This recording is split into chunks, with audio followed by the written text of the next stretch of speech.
what's up? Hi, Max. How you doing?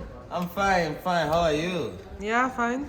Good. It's Palm Sunday today. Yeah, it's Palm Sunday. I'm so happy and excited. Oh my goodness, I wish I were in Ghana. Wait, it's Palm Sunday. What is today's date? April 10th? What? I have my portfolio due on April 11th. Guys, please, you need to help me. Let's go. This is me 2 years ago, before UWC. And this is me now. Such a glow up. Exed reflection done.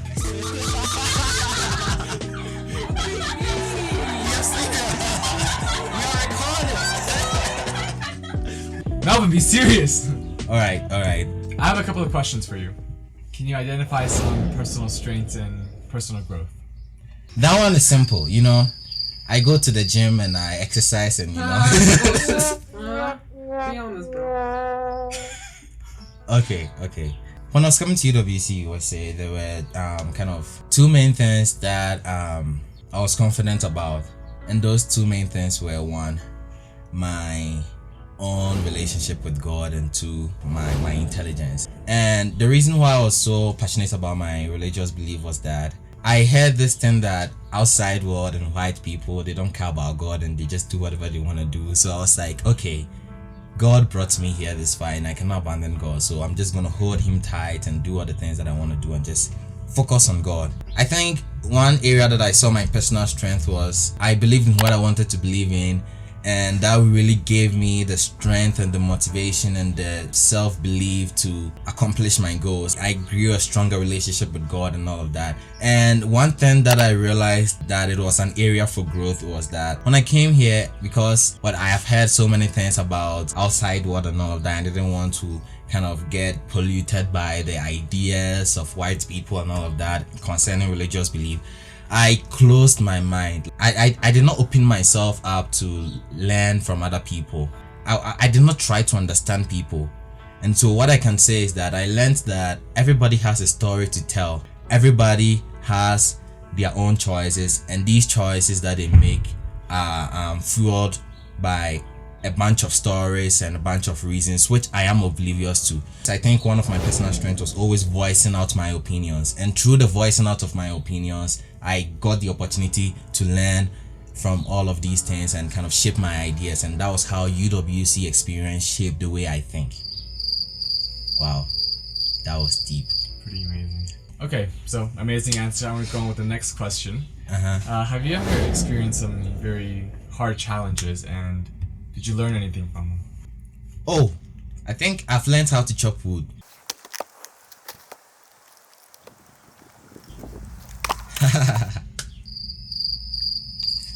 Yeah, I know. Okay. In my first year, as soon as I came here, there was this lady called Gwen Albers, and she gave me a camera to kind of take pictures for the school and all of that. So that was my first experience for taking photography and videography. I had no experience in that. So I was really bad at it, and I'm still bad at it to an extent. But then that is my social media exit. Now, first of all, every single program that I'm invited to, I need to be there. And when I'm there, I cannot enjoy the program as much as I want to. In every event, there are specific once in a lifetime event that you need to capture on the camera. And so once you are holding the camera, you are trying to wait for this event to capture it. Maybe someone is going to do a backflip during that event, or maybe it's a basketball game and you are taking pictures of the game and someone is going to dunk, and you need to take a picture of that. So you are always waiting for that moment, your eye on the camera, waiting. And sometimes the moment comes and you missed it. How? Because maybe you were talking to someone, maybe you were tired of taking pictures, so you were just enjoying the show, or maybe it was time for you to take the picture, but then your camera froze and something bad happened to your camera, And once you are not able to do that, you feel so bad.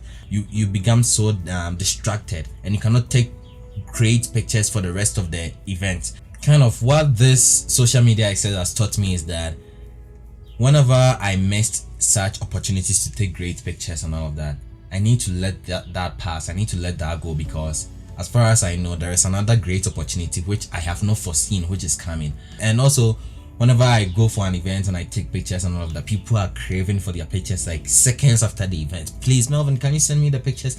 They don't know that I go through so many processes to edit these pictures, to make sure everyone is looking good before I send it to them, because I can send them the pictures straightforward and it's gonna look really bad. And they're gonna feel like, oh, Melvin, you're a bad photographer. But then if I take my time to edit each picture one by one, it's gonna take a long time, and they're even gonna get tired of it. And if I send them the picture and even the picture is too good, they'll be like, your picture is too late, you know. So I need to balance between professional images and being on time with these pictures, and it's such a huge thing that I've really learned a lot from, kind of balancing in between those two. How many questions do you have left? 6. 6 questions left! Do they see me like that? Ipsra, can you see if it's okay? Yeah, you cannot see him, you just see his neck and... Wait, my neck? No, not your neck. The way you saw Eric in that. Oh, my neck? Can we stop the video? So talking about challenges again, I went on a wilderness 14-day trip, and it was honestly really difficult, because spending 14 days in the wilderness and all of that, it is something that I've never done before. It was my first backpacking trip, and so you can imagine how difficult this must have been for me. This is what I said in the Grand Canyon. One thing that I really love about the wilderness is that although we are suffering, it's never difficult, but it's kind of, everyone is suffering, everyone is going through the same things, you know. So you're at least at ease that you are not the only one who is having a bad luck or something like that. But out there in the real world, sometimes people going through sufferings and you don't even know someone is going through sufferings, and it might seem like you're the only one suffering and the other people are just having fun and all of that, but that's mostly not the case. So I really enjoy it over here in the Grand Canyon because it's just like challenging. And you know, when you're in the wilderness and you're carrying that heavy backpack, everybody is carrying their own backpacks. And so if you're struggling with your backpack, I cannot give you my backpack because you have double backpack, and that is not how it works. So if you are having a backpack and if you are having something to deal with, the only way people can help you is to motivate you. But the backpack is yours to carry, and it's only yours to carry. Nobody, the team cannot share your backpack, you know. So being in the wilderness has helped me to deal my problems by myself, you know, because it's like I'm the only one going through this and nobody's gonna help me. So I need to find ways to motivate myself to keep going. So that is one of the things that I've really learned in the wilderness. And speaking of skill, I've learned wilderness first aid. So right now, if I go outside and I see a car crash somewhere, I can help the person and kind of give the person first aid and hope that the person does not die because of me, you know. So I'm a lifesaver. Now I'm a mini doctor. I'm a small doctor, you know. All thanks to wilderness. Yay! One thing about wilderness is also that I learned how to cook. You know, when I came here in the US, I didn't know how to cook. In my 14-day wilderness trip, all my tent mates were cooking all the time, and I was observing. And now I know how to cook cheesy mac. And when I went on my orientation trip, I cooked cheesy mac, and all my people loved it. And now that's why I like using the word spicy, because my cheesy mac was really spicy, you know. And also, speaking of learning of skills, I think I went to the Rent Music House, and it was like an intense 2-hour show. We prepared and rehearsed for weeks and months, and it was really difficult. But then I persevered. There were times that I had a math test before that, but then I had to be at a rehearsal and all of that. So I made so many sacrifices for that specific event, and I was able to kind of finally pull it off. And now I have some theater skills, and that's what I'm practicing here. So please laugh at my jokes, because if you don't, that means that I've not learned any skills for my Rent Music House, you know. Let's laugh. Yes. Oh my gosh. It worked. So Melvin, it seems like you're a pretty well-organized person. Tell me, how do you show your planning skills and your execution of a meaningful project? And in the beginning, when I was talking about my passion for religious activities and all of that, when I came here, there was we couldn't go to church because of COVID reasons and all of that. And so I decided that I wanted a congregation, because every Sunday I had a congregation when I was in Ghana, but then I came here and I don't have any people to worship with and all of that. So I felt the need to do so. So what I did was that I reached out to one of the faculty members, Todd Austin, and he helped me set up a Christian group where we used to meet. Yeah, because now so many things has happened and we don't have enough time. But then I was able to plan and organize a Christian group as well as an interreligious group. So kind of planning all of these events, like it took like 2 months in 2 semesters to plan for this Christian and interreligious organizations. Sometimes I plan the event and I am expecting people to show up, but then everybody is asleep, nowhere to be found, so I need to plan and coordinate with the people, talk to them before the day of the meeting and all of that. And also for the interreligious group, we had an interreligious prayer service, which was the first on this campus, and unfortunately I was not able to go for that event because I had a rent rehearsal. And so planning all of these events was really intense, and I really enjoyed doing all of that. Entrepreneurship, what is something I really love. I didn't really love the Entrepreneurship for Social Impact Club on this campus. So what I did was that I reached out to an organization called the Changemaker Project, which gives funds to students to develop projects. So I became an ambassador for this organization, and then I recruited students into that program. So I recruited students from Cardinwood Classical, and I was trying to find a collaboration between students from my school, that's United World College, and students from Cardinwood Classical in Albuquerque to develop projects. And it was really difficult, but then I was still able to pull something off, and now I meet with those students from Cardinwood Classical on a weekly basis, and we've developed a project called New Destiny Tutoring, where we offer tutoring programs to students from low-income schools, and especially our main target is an immigrant community. So that's what we've been doing, and I really love that project so far. So Melvin, in spite of challenges that are along the way, how do you manage to maintain perseverance and commitment to activities you undertook? I think for this one I cannot answer, so let's pass it on to Melvin, who is in the Grand Canyon. Hi Melvin! Hello. How are you doing? I'm so tired. Oh, good. Can you answer the question for us? You can look behind me. Everybody here is super tired, and we are all we've been hiking all day for 7 hours now, and we are not even halfway through our journey. So we are now taking a plan B. So we cannot hear what? you. It's too windy. We have to say no, bye. Wait, no. This guy's gonna kill me for it. I cut him off while he was speaking. Okay, so I'll answer that question for myself. I think the wilderness is not really that much fun, It is kind of carrying your backpack, sleeping outside. It is cold in the morning. But then, whenever I'm in the wilderness, I hate being there. But when it's time for me to come back on campus, I don't want to be on campus because I want to be in that serene environment around those nature and around my friends where we get to communicate with each other. And in the wilderness, there is no service. You don't have a mobile phone with you. You don't have anything with you. So it's kind of more of personal reflection and all of that. So it's kind of I grow in the wilderness, And another way that I show perseverance was through the Christian and interreligious group that I created, which was really, really difficult to maintain because it's like I was the main person, and if I don't say, guys, please let's do this, nobody's gonna do it. And it's kind of, if I back off, then that means that is the end of the entire group, And so it got to some point that I was really pushing forward, really kind of persevering through all of that, but the perseverance didn't last that long because I didn't want to be pushing people into doing things. And overall, it is religion,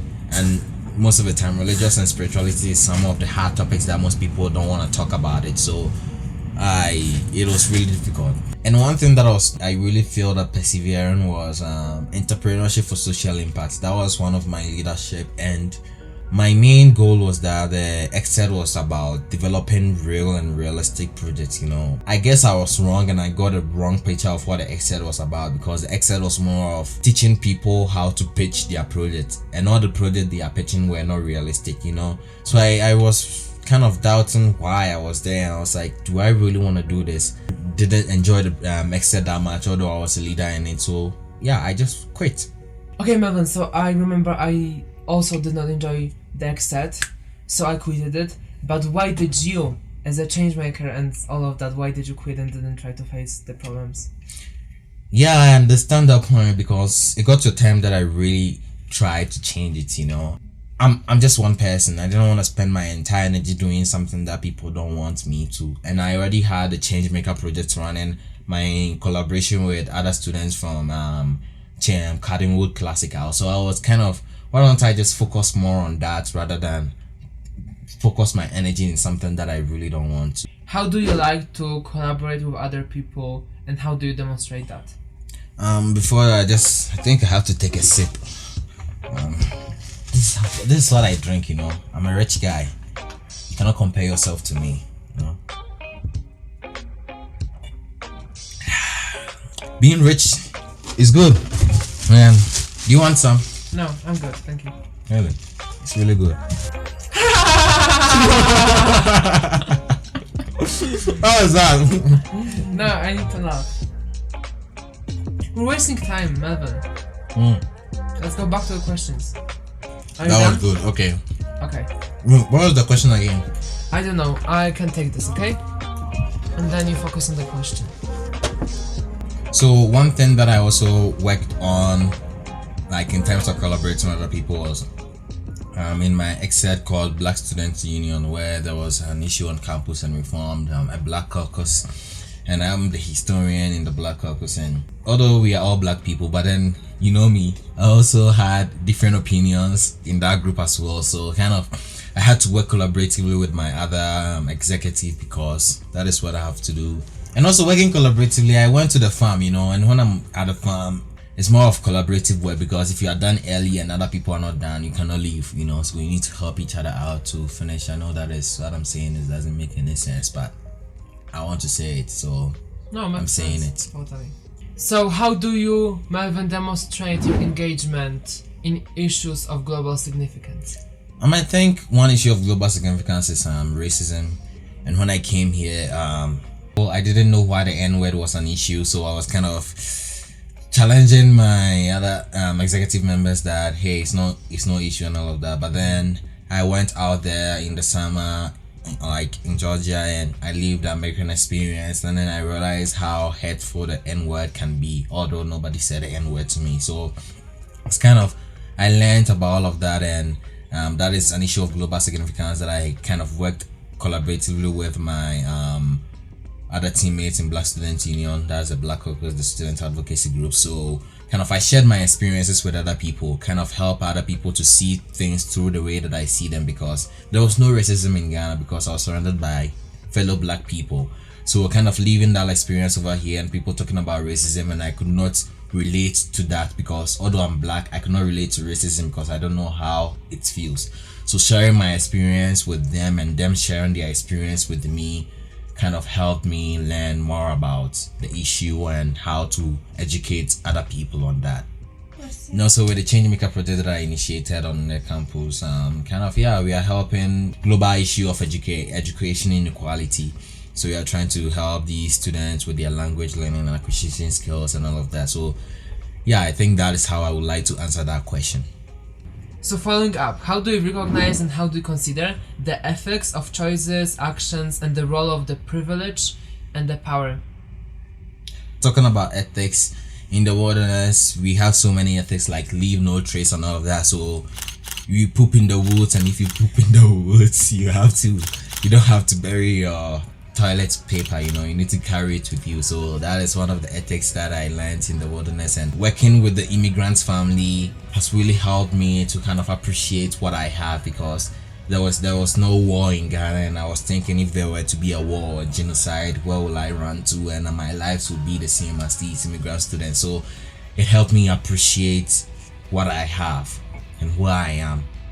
And yeah, with the farm crew, kind of doing all of that has helped me appreciate food more. It has helped me appreciate whatever I eat and not to kind of waste much food, you know, because I know how difficult it is to cultivate a plant and to cultivate crops. Oh yeah, and also speaking of learning about the real power plays, I was in the Rent musical, and it's all about AIDS and all of that. And I think I really learned about how people with AIDS struggle and they go through their lives, and because the whole music was about their lives, you know. So I really learned a lot from how people struggle, and I really want to help. So yeah, I felt a little privileged at that point for not having AIDS. Okay, Melvin, so as we're about to finish, tell me what have you learned inside of the UWC community that helps you go out to the world when you graduate and help communities that are not connected to UWC. Yeah, to answer that question, I think for my there was an Exed that I joined which was called community partnership. So we collaborated with students in Las Vegas and kind of middle school students, and we're helping them with their language learning and acquisition skills, kind of building a relationship with that. And that was when I made this map about my country.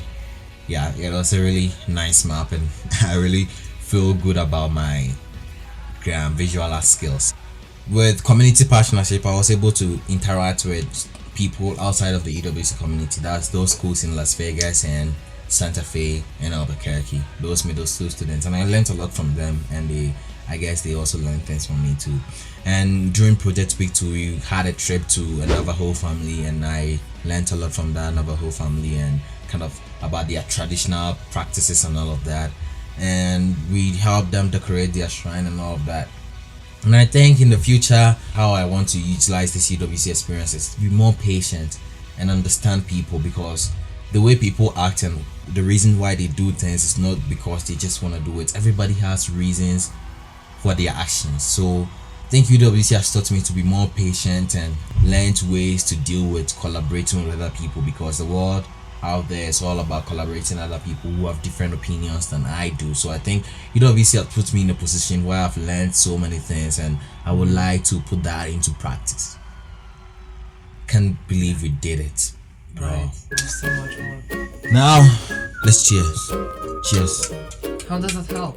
It will not make it the best Really? out. Yeah. I didn't